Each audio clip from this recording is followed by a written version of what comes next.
Welcome to the STARS program, seniors taking active roles in society. And now, here's your host, Anita FINLEY.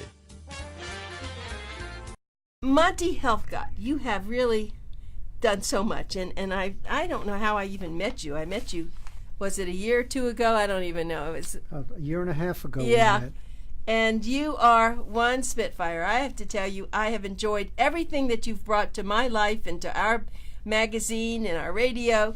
You are you're subtle. You're very subtle, but you're really like a little powerhouse there, just smiling and knowing what you're doing all the time. I try to make things happen. Yes, you are a happening. Connecting people, making events happen. That to me is being a producer director. Yeah, you did. And a little bit of acting, which I did in the past. Right. You need a little bit of that. Yeah, you do. And that's exciting. But Monty, of course, your profession for most of your I guess life, your working life, was as a clinical psychologist. Right. Well, actually, a clinical educational psychologist. Educational psychologist because I worked within school districts with students who had disabilities and with their parents and teachers who needed my support so that these children could be included. It's called the inclusion movement into the general education classrooms. Well, I'm just going to divert for 1 minute because you said something. In our January issue, we featured a book called Smarter Next Year.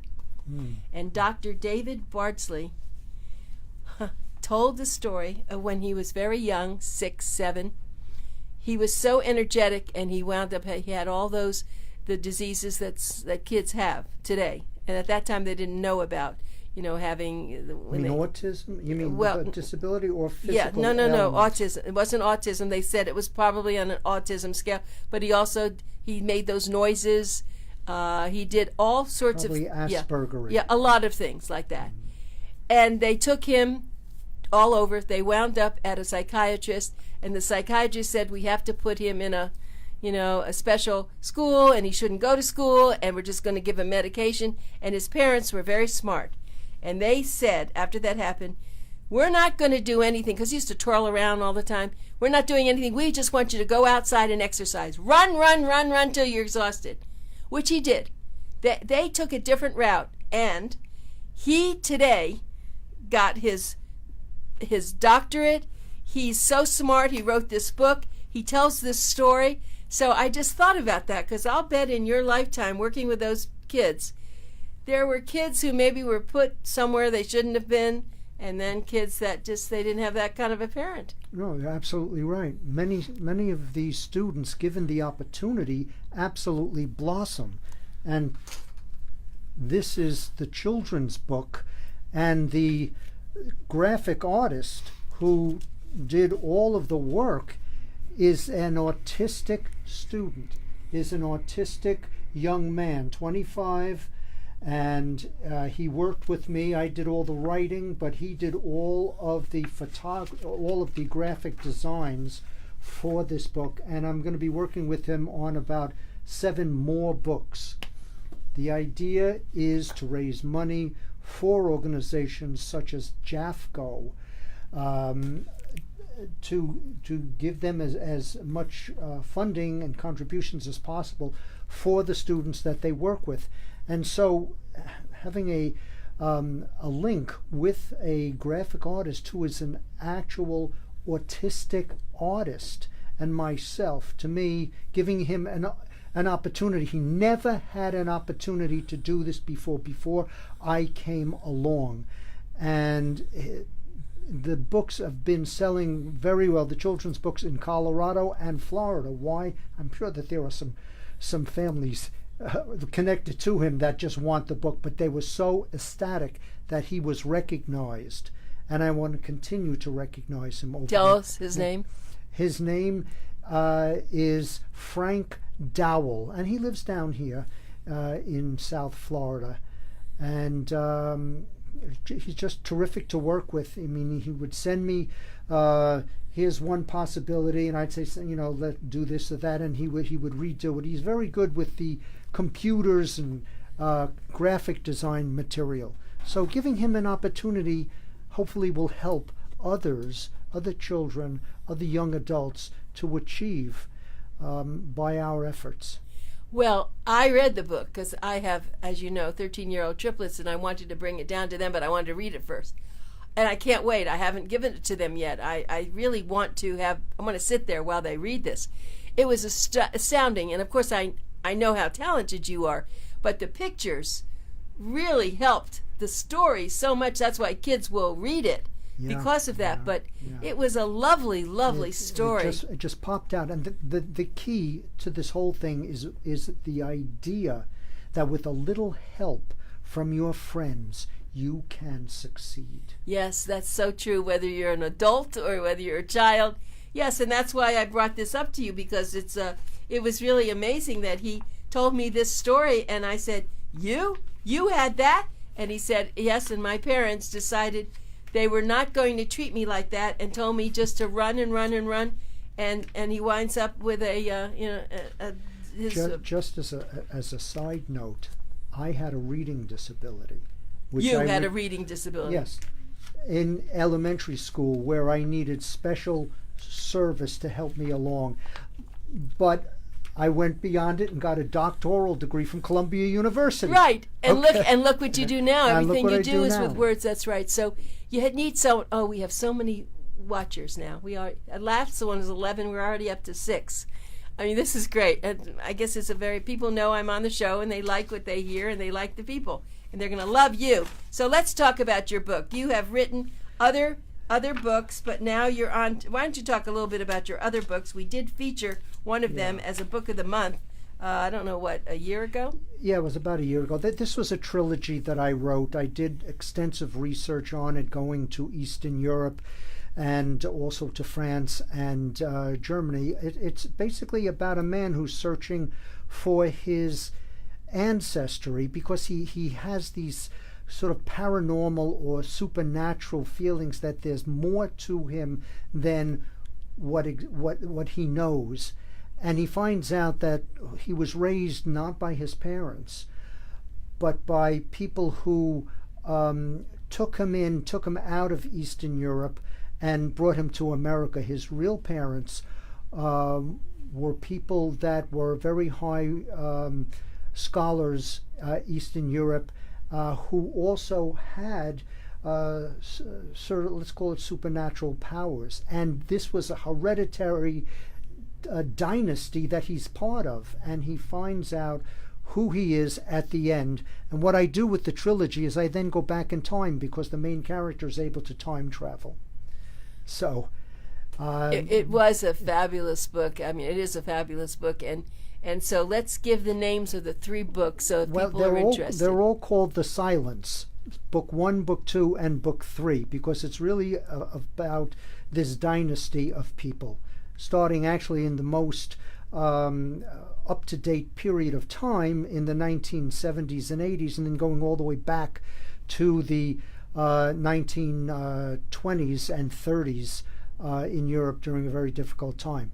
But now I've written something... Now wait, before you go there. Okay. So I want to just say, now this is fiction. This is fiction. Yeah, I mean, he acts like it really happened when you talk to him. That's what authors do, right? That's what authors do. But just one more...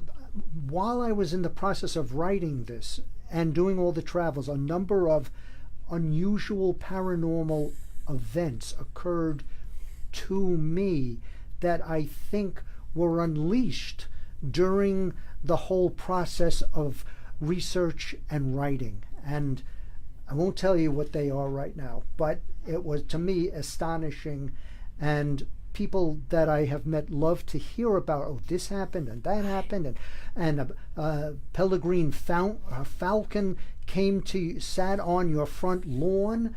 What does that mean? Just a lot of interesting things. I just have to tell you, I come from a background of empirical research, so I never knew anything about, supernatural, paranormal. I did my dissertation and did all kinds of research over the last 30 years that are empirically based. And now all of a sudden there's a leap into what possibilities exist outside of this empirical research, which I find fascinating. Oh, Monty, this is so good. And before you talk about your book, I just want to just take maybe 2 minutes and talk about someone's book who we hope that we will be able to feature. And it's really called In the Footsteps of My Mother, and it's by Rebecca Barber. And I've been so privileged to know her, and thanks to Monty, it is so fascinating. We all have heard, of course, we've all read books about the Holocaust and things that happened, but this is unique, absolutely unique. And I don't think I want to really go any further because it's going to be coming out, and it's very exciting. And I just love her, and she's got the passion that you have. Yeah, she but does. It's real. And it's very different from most of the other Holocaust stories. This is a reliving of the author walking in the shoes of her mother. Now, let me tell you something. We have been in touch with a company, a very large company in Germany called Gutermann. Now, Gutermann had the books that enabled the blank books, diaries that enabled her mother to write the story. And we would like to share with them all these documents. We're hoping that we're going to be invited to Germany and make this presentation. Oh, Monty, it just isn't stopping, is it? This is so wonderful. Well, I'm breathing hard. I mean, this is so good. But all right, let's get to you now and your new book, which we hope we're going to be able to feature. But right now, it's not ready, but it will be maybe in the next couple of months. Let's talk about your book. Well, the new book is completely different from the others that I wrote. The title is Bad Blood Runs Deep, and it's based on a historical event, and then I go into fiction. What was the historical event? The historical event was the crashing of a slave ship on the coast of Florida, and that the survivors established their own village there. They were Africans, and they were adherents to voodoo. Okay, and they landed only about 10 miles south of the town of St. Augustine, Florida, which at that point in the early 1800s was controlled by the Spaniards. Okay, now the idea, this goes back and forth in time also, but it's also a book that takes place during modern day gated communities, which exists in just south of St. Augustine. And I ask my readers to ponder two questions. Question number one: how far would you go? What would you do to gain longevity and health in your years where you could live to well beyond 100 years old? Okay? And there's some medical parts to it that these very wealthy seniors engage in because they want to live with health and through the ages to live well beyond 100. The other question is, should the descendants of children, the descendants of people who committed heinous crimes, be guilty, feel guilty for what their ancestors perpetrated? We can certainly think of Nazi Germany and the children of these Nazis, and I've done my research on this. Many of them have been phenomenal in what they have done on a humanitarian basis. They understand what their parents wrote, but they have gone well beyond it. In my book, it has to do with the conquistadores and the in this what they did to this shipwrecked group of Africans. Basically, they slaughtered them because of something known as Code Noir, which means, and that came from France and also was established in Spain. It meant that anyone who was not within the Christian faith, an adherent to Christianity or refused to become Christian would be exterminated, and they were. So that's the question. Should we feel guilty? And one of the main characters is a descendant of Cortez, who perpetrated this annihilation. So that's part of it. Big. You really go deep, don't you? I go very deep. I go deep. You know, Stephen King once said in one of his books that I didn't say I know him, because I certainly don't. Stephen King said, in your writing, send a message to your readers. What is your message to them? And hopefully I have sent messages to my readers in all the books that I have written, to make them think, to ponder, to take it in, and make their own determination. Oh, absolutely. I think that, yes, that's all the famous writers that we always can think about. That's what they do. I mean, I was just going to say, though, going back to what you said, and I was telling you about this one-person play called Blonde Poison. She knew she had a daughter that was taken away from her, and when she finally found the daughter knew what she did, and she never wanted to see her. She hated her. She wanted her dead for what she did to the Jewish people. And so it's exactly, she would not forgive her but this woman, and the question is, what would you do if it were life or death, if you put someone else, you pointed the finger at someone else and they died, or you would have died? And that was the question. It's just what you were saying. It is a question that everyone has to ask themselves. That's right. It's survival. How far would you go to preserve your life? It's a heavy thing. Very. And that's what they did, really. And I think, and I don't go into politics, but I think we see this in politics now, that people are having to make decisions, and their decisions are based a lot on their political survival. It's kind of the same thing in a way. No. You have to decide where are your values. Your inner values. Yeah. Exactly. I mean, and so, but thinking about what you're doing, so you always do a lot of research. You come up with a book, but it's taken you months to go through the research so that everything is true, even though it's ethereal, and even though there are things that are up there in the ya land, whatever. But right. Because when you think about that doctor at the University of Miami who what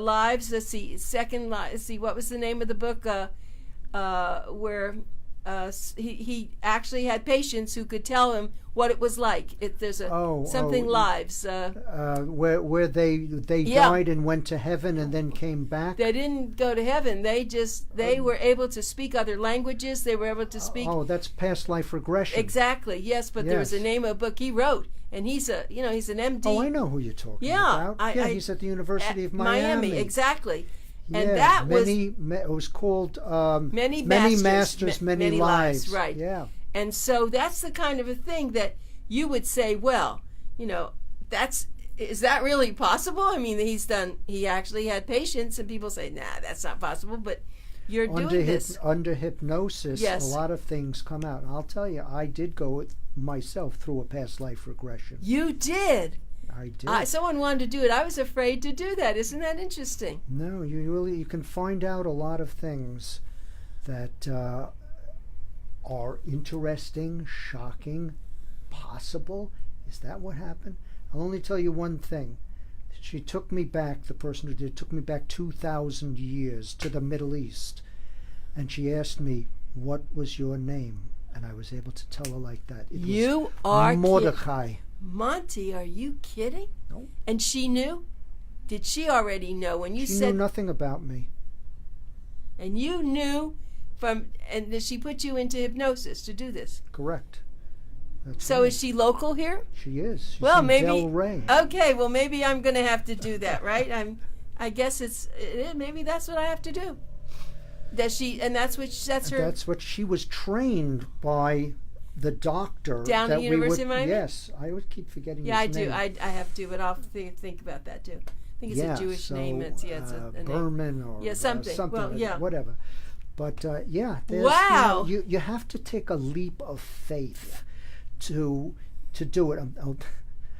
My wife Ingrid doesn't want to have anything to do with this, but I'm dragging her to a place called Conadegna, which is a spiritual village in Florida. It's near Orlando next month.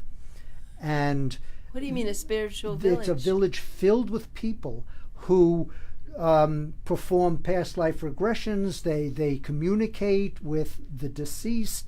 They can tell you lots of things about yourself. They have their main housing. They're down here in Florida for the winter, but they're up north in upper New York State called, I forgot the name of it. But someone who was into this told me about it. And we're going. Okay, after you go, you report to me. I will. And maybe I'm going to have to follow in your footsteps with this. Yes, just like Rebecca following the footsteps. Right. Not quite, but you're right. No, yeah. I would, look, I'm adventuresome. Look. I am adventuresome. It's just, I've been around all that. I mean, I was very good friends with Wayne Dyer and all, and I knew about a lot of this.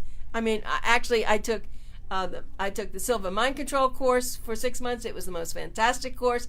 I've done a lot of this stuff. So it's like, yes, I do believe in all this. But what you just told me about, I don't know about that. Maybe I could even get her on the radio, the lady that's down here, get her in the radio show, and then go up there. I have to, you'll keep me informed. I'll keep you informed. Whatever you need. Whatever you need, Monty. Well, okay. Let me just, I don't want to lose all this. I want to just go back now. My guest is Monty Helfgott. It's a Helfgott. Health. What did I say? I'm sorry. Helfgott. Helfgott. And you know what that means in German? No. God's helper. I didn't know that. Wow, that's Helf nice. is the verb to help, and Gott is God. Helfgott. So I guess I'm trying to fulfill my name. Yeah, is that what you're trying to do? Well, I think before, and I know you're going to talk about your book, which you have, but I think it's even more exciting, if I may, to talk about what you do there at your community with memoirs and even having some writers now who, if it were not for your help and your inspiration and your enthusiasm, they might not have the courage to do. Absolutely. And that's Rebecca really was one of these people. So I think you are really doing a terrific thing for people down here. You know what's been happening over the last year is that people have heard about me and they've contacted me and they say, look, I've written a manuscript. I don't know how to get it out there. I don't know how to promote it. So I have been meeting with them, sort of like in a consortium, a writers group, and I tell them about how to self-publish if they want, or if they want to get an agent, what to do with that. But then there's the other thing after it is in print is to promote and distribution. And that's gigantic, and they know nothing about it. They, unfortunately, so many of them just think, oh, I'll write a book and everyone will love it, and I won't have to do anything more. Absolutely not. Do you know how many books are published every year? 285,000 books are printed, published. The competition is absolutely fierce. And I get a lot of those major companies, publishers, who want me to do something with their books. They're all coming to me to do something because they committed to the author. Maybe they did their book for them. And these are people who've already, won awards, and they have to get them out there. And I always tell people, well, unless you're that 1%, you, like I and other people, have books in your closet.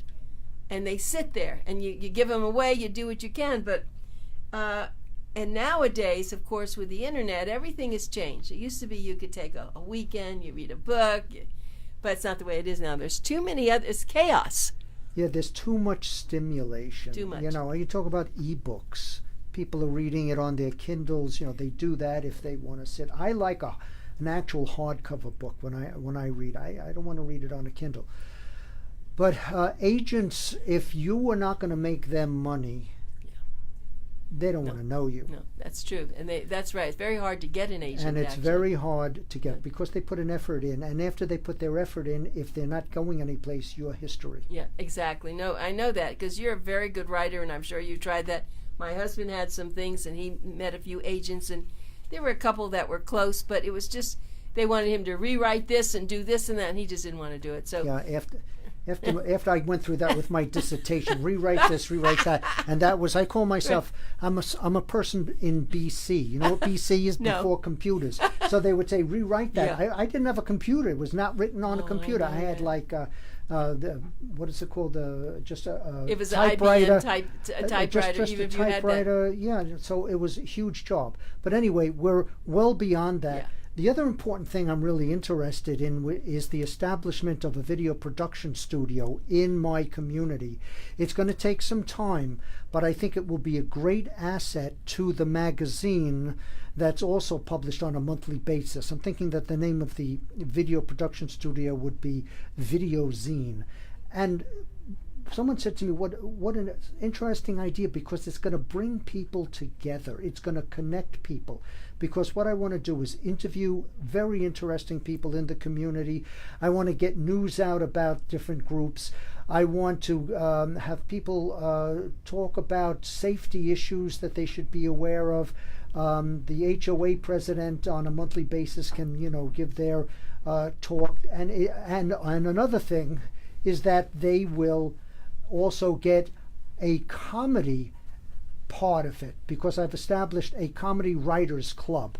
So, okay, so I'm exhausted.